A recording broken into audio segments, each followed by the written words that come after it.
কেন নারী সম্মান যাত্রা? আপনারা জানেন গত কয়েকদিন আগে পশ্চিম বাংলার চোরেদের রানী পিসিমণি মহারানী চোরেদের, যিনি এখন হীরক রানী হয়েছেন, সেই হীরক রানীর সবচেয়ে ক্লোজেস্ট নেতার নাম হচ্ছে অনুব্রত মণ্ডল। অনুব্রত মণ্ডল তিনি তৃণমূল কংগ্রেসের দীর্ঘদিনের জেলা সভাপতি ছিলেন। তিনি এখনো জেলে থাকাকালীনও ছিলেন, বেরিয়ে এসেও স্বমহিমায় আছেন এসআরডিএর chairman, state rural development authority, অর্থাৎ রাষ্ট্রমন্ত্রীর সমমর্যাদা সম্পন্ন। অর্থাৎ মমতা বন্দ্যোপাধ্যায়ের চোখে তিনি হলেন রাজ্যের মন্ত্রী।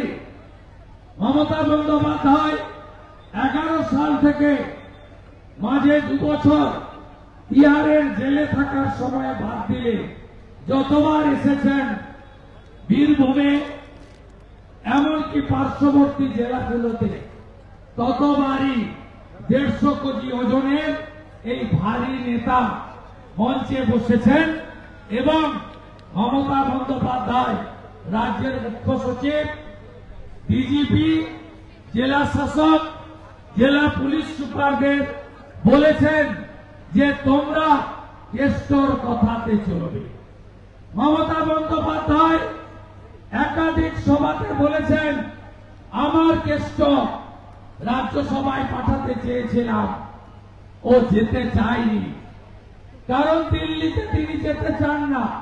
দিল্লিতে গেলে এখানকার পাথর, বালি, জেলা পরিষদ, পুরসভা, 100 দিনের কাজ, আবাস, কয়লা, গরু পাচার, টাকা তুলবেন কখন আর বোলপুরের প্রাসাদে বসে গুনবেন কখন, আর মুড়ির টিনে করে মমতা ব্যানার্জির কালীঘাটে পাঠাবেন কখন।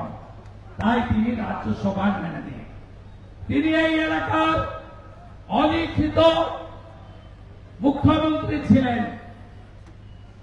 কখনো বলেছেন চড়াম চড়াম ঢাকের আওয়াজ বাজবে, কখনো বলেছেন বিরোধীরা আসবে, পোলিং বুথে নকুল দানা গুড় বাতাসার ব্যবস্থা থাকবে, কখনো বলেছেন রাস্তায় উন্নয়ন দাঁড়িয়ে থাকবে। আপনারা দেখেছেন 2018 সালের পরে কোন নির্বাচন এই জায়গায় হয়নি। 2018 পঞ্চায়েতে সমগ্র বীরভূম জেলায় বিনা প্রতিদ্বন্দ্বিতায় 30 স্তরের পঞ্চায়েত হয়েছে। একটা পঞ্চায়েতে ভোট হয়েছিল মল্লারপুর, সেখানকার হিন্দুরা হারিয়ে দিয়েছিল এই তোলামল নামক মুসলিম লীগ 2 পার্টিকে, আপনারা জানেন। সেই অনুব্রত মণ্ডল গরু পাচারের মামলায় জেল খাটল।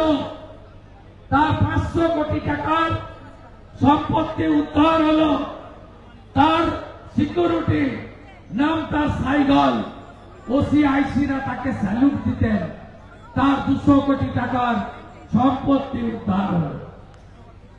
মোদীজি আছেন বলেই না খাউঙ্গা না খানে দুঙ্গা অনুব্রত মণ্ডল মতো চোরেরা, মমতার ভারী নেতারা 2 বছর তিহারের জেলে কাটিয়েছে, আপনারা জানেন।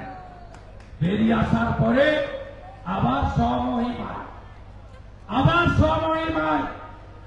আপনারা অনেকেই জিজ্ঞেস করেছিলেন জামিন পেল কেন। দেশের আইন আছে, যে ধারায় তাকে এনফোর্সমেন্ট ডাইরেক্টরেট ইডি অ্যারেস্ট করেছিল, সেই ধারায় সর্বোচ্চ 6 বছরের জেল হয়। 2 বছর জেল খেটেছে। ভারতের আইন যদি ঠিক থাকে আরো 4 বছর জেল খাটতে হবে এই ভারী নেতাকে।